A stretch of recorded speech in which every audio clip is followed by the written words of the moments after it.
चंद्रयान-3 बनेगा धरती का लाइफ सेवियर।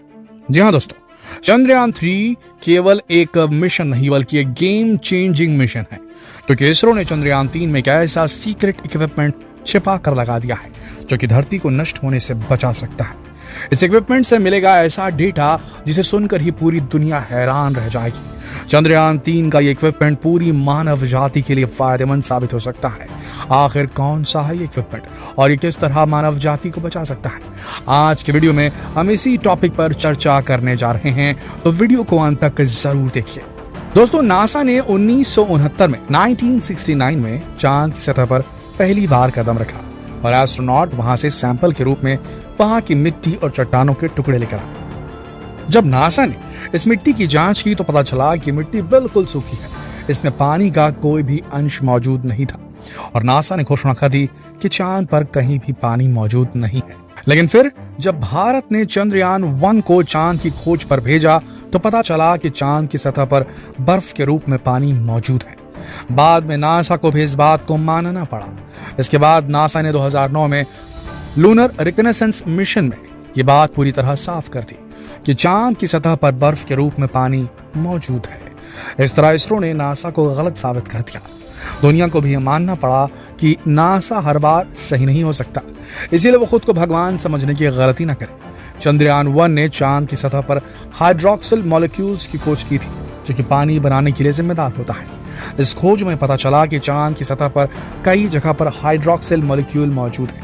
इसके बाद चंद्रयान-2 भले ही चांद की सतह पर सॉफ्ट लैंडिंग करने में नाकाम रहा हो, लेकिन इसके ऑर्बिटर ने चांद के बारे में ऐसी जानकारियां थी जिसे जानकर पूरी दुनिया की आंखें फटी की पटी रह गई। वीडियो में आगे बढ़े उससे पहले हम एक बड़ी घोषणा करना चाहते हैं। क्या आप अपनी स्किल को वीडियो बनाकर दुनिया के सामने प्रस्तुत करना चाहते हैं? आप एक राइटर हो, आप एक पोएट हो, आप एक कुकिंग स्किल जानने वाली गृहिणी हो, आप एक डॉक्टर हो, आप एक इंजीनियर हो, आप किसी भी स्किल के मालिक हो।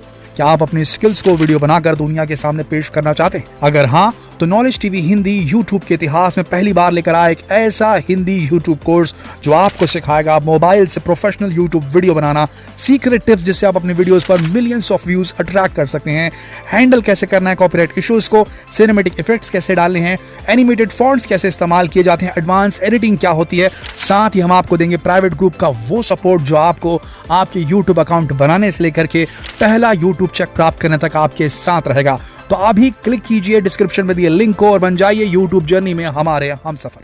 आगे बढ़ते हैं और समझते हैं।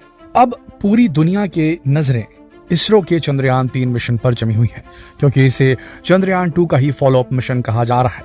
ये चांद की सतह पर कई तरह के साइंटिफिक एक्सपेरिमेंट करने वाला है और इसमें कई इक्विपमेंट लगाए गए हैं जिनसे चांद की सतह से कई जानकारियां जुटाई जाने वाली है। लेकिन इसमें एक ऐसा इक्विपमेंट भी लगाया गया है जो कि चांद की सतह की वो जानकारी जुटाएगा जिससे पूरी मानव जाति को फायदा होगा। इस इक्विपमेंट का नाम है साइस्मोलॉजिकल एस्टेटिक इंस्ट्रूमेंट। ये चांद की सतह पर होने वाली भूकंपीय गतिविधियों की जांच करेगा और फिर ये पूरा डेटा कलेक्ट करके इसरो को भेज देगा।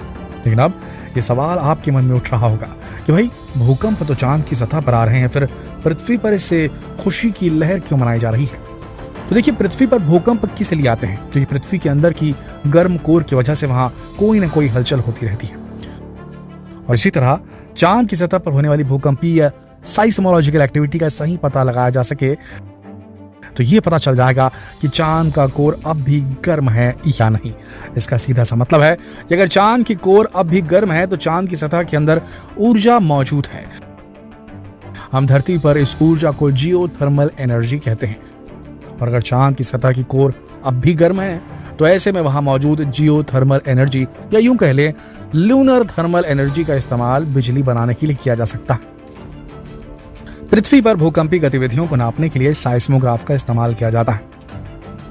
यह पृथ्वी के अंदर टेक्टोनिक प्लेट्स की मूवमेंट की हरकतों को नापता है। अब चांद पर भी ये जांच की जाएगी कि क्या वहां की सतह के नीचे भी इस तरह की एक्टिविटीज चल रही हैं या नहीं। अभी तक चंद्रमा के बारे में जानकारी किसी के पास नहीं है, इसीलिए सबसे पहले इसरो इस जानकारी को जुटाना चाहता है। लेकिन अब एक सवाल यह है कि अगर चंद्रयान-3 ने चांद पर भूकंपीय गतिविधियों का पता लगा भी लिया तो हम कैसे इसका इस्तेमाल करेंगे? अब यहां से न्यूजीलैंड की कंपनी का काम शुरू होता है जिसका नाम है इमरोड। ये वायरलेस पावर ट्रांसफर की तकनीक पर काम कर रही है। ये वही टेक्नोलॉजी है जिसको बनाने का ख्वाब कभी निकोला टेस्ला ने देखा था। इस तकनीक में बिना किसी तार के दूर तक बिजली की सप्लाई की जा सकेगी। यहां बिजली कैरियर के रूप में स्पेस का इस्तेमाल करेगी। इसके लिए इलेक्ट्रोमैग्नेटिक वेव्स का इस्तेमाल किया जाएगा। ये एक बहुत ही फ्यूचरिस्टिक टेक्नोलॉजी है दोस्तों। अब ये बहुत ही जल्द आपको सामने होता भी दिखेगा। आपके घर में या सड़कों पर लटकने वाले बिजली की तारों से हमें पूरी तरह से छुटकारा मिल सकता है। जब ये तकनीक सफल हो गई तो इस तकनीक से चांद से धरती तक बिजली भेजना बिल्कुल मुमकिन हो जाएगा। वायरलेस इलेक्ट्रिसिटी ट्रांसफर टेक्नोलॉजी की बात कर रहे हैं। लेकिन सबसे बड़ा सवाल तो ये कि हम चांद से बिजली बनाएंगे कैसे। अब धरती पर भी बढ़ती बिजली की समस्या को सुलझाने के लिए पृथ्वी के अंदर मौजूद गर्मी यानी कि जियोथर्मल एनर्जी का इस्तेमाल बिजली बनाने में किया जा रहा है। इसमें किसी भी तरह से पेट्रोल डीजल का इस्तेमाल नहीं होता। यह पूरी तरह से रिन्यूएबल एनर्जी सोर्स। दरअसल अब जो है पृथ्वी पर मौजूद ऊर्जा के सोर्स पृथ्वी की बढ़ती जनसंख्या के चलते छोटे पड़ने लगे हैं। फॉसिल फ्यूल खत्म हो रहे हैं। पानी की एक बड़ी मात्रा का इस्तेमाल केवल बिजली बनाने में ही कर लिया जा रहा है। इसलिए पृथ्वी पर भी जियोथर्मल एनर्जी के निर्माण पर काफी ध्यान दिया जा रहा है। ऐसे में अगर चांद की कोर की सही जानकारी उपलब्ध हो जाए और पता चल जाए कि आज भी गर्म है तो इसकी ऊर्जा का उपयोग करके बिजली पैदा की जा सकती है चांद पर, और उसे पृथ्वी पर वायरलेस एनर्जी ट्रांसमिशन टेक्नोलॉजी की मदद से भेजा जा सकता है। उसे पृथ्वी की ऊर्जा जरूरतों को पूरा किया जा सकता है। तो ही ना एकदम लाइफ सेविंग टेक्निक। और इसके लिए चांद की सतह का साइस्मोलॉजिकल डेटा कलेक्ट करना बहुत जरूरी है। उसके लिए जानना भी जरूरी है कि चांद का कोर किस तरह का है। इसके अलावा चांद के मेंटल और क्रस्ट के बारे में भी जानकारियां जुटानी होंगी। अभी तक नासा की तरफ से जो जानकारी आई है उसमें यह कहा गया है कि चांद का कोर अब किसी भी तरह का कोई भी रिएक्शन नहीं हो रहा, वहां पर वो एकदम डीएक्टिवेट हो चुका है। लेकिन नासा इससे पहले भी गलत साबित हो चुका है। कोई गारंटी नहीं कि वो इस बार भी गलत ना हो। इसीलिए चंद्रयान 3 पर टिकी है दुनिया की नजर, क्योंकि एक बार फिर चंद्रयान 3 इतिहास रच सकता है। साइस्मोग्राफिक एविडेंस से ये बता सकता है कि चंद्रमा पर एक्टिविटी अभी भी हो रही है। अगर इस बार चंद्रयान 3 सफल हो गया तो समझ लीजिए पृथ्वी पर ऊर्जा का संकट खत्म करने का एक विकल्प मिल जाएगा। इतना ही नहीं, अगर भविष्य में चांद पर ह्यूमन कॉलोनी भी एस्टैब्लिश की गई तब भी वहां ऊर्जा की जरूरत तो पड़ेगी। तब ये एनर्जी वहां की ऊर्जा जरूरतों को भी पूरा कर सकती है।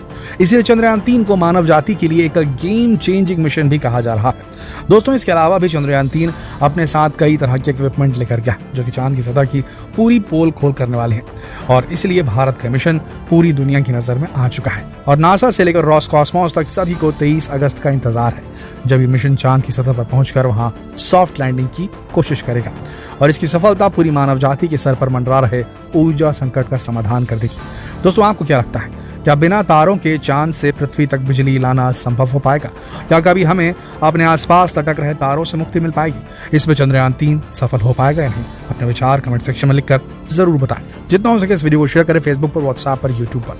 जल्द मिलते हैं आपसे अगली वीडियो में। तब तक आप सबका इस वीडियो के अंत तक बने रहने के लिए दिल से धन्यवाद।